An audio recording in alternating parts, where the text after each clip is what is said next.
All right, so we are going to be talking about the NASDAQ today. We've already discussed the Dow, now we're going to go on to the NASDAQ. Now, just a reminder, why are we talking about the Dow, the NASDAQ, the S&P 500? Why are we discussing those?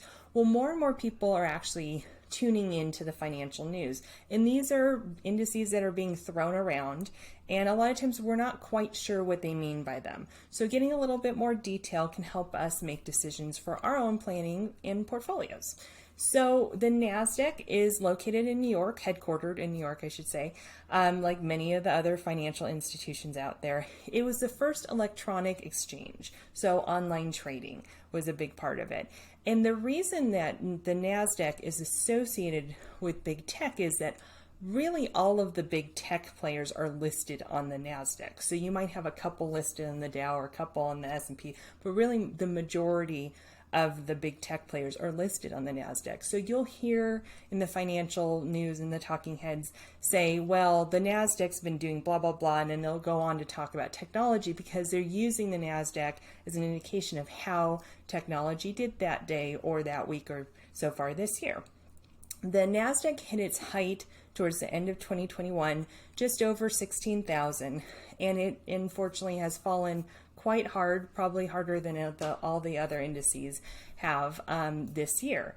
And there's probably a reason for that. At least the last 5 years, possibly longer, we've had a huge run up in tech. Tech is seen as the future, as innovation, and so many people are leaning into technology because they don't see it going anywhere, which could be very true.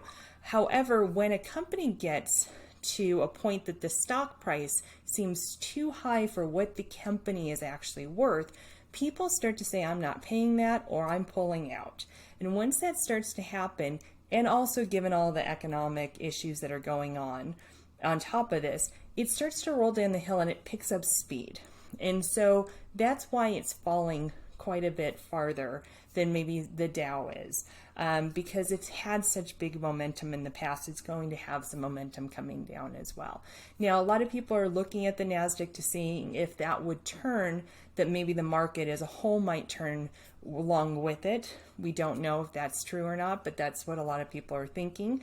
So just keep in mind, if you're leaning into the NASDAQ, you are leaning into big tech and technology. That might be where you want to go, or maybe that's too much risk for you. So you want to have a look at that and see how that works with your overall planning.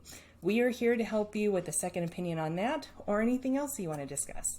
One Vision Retirement, your retirement in 2020 vision.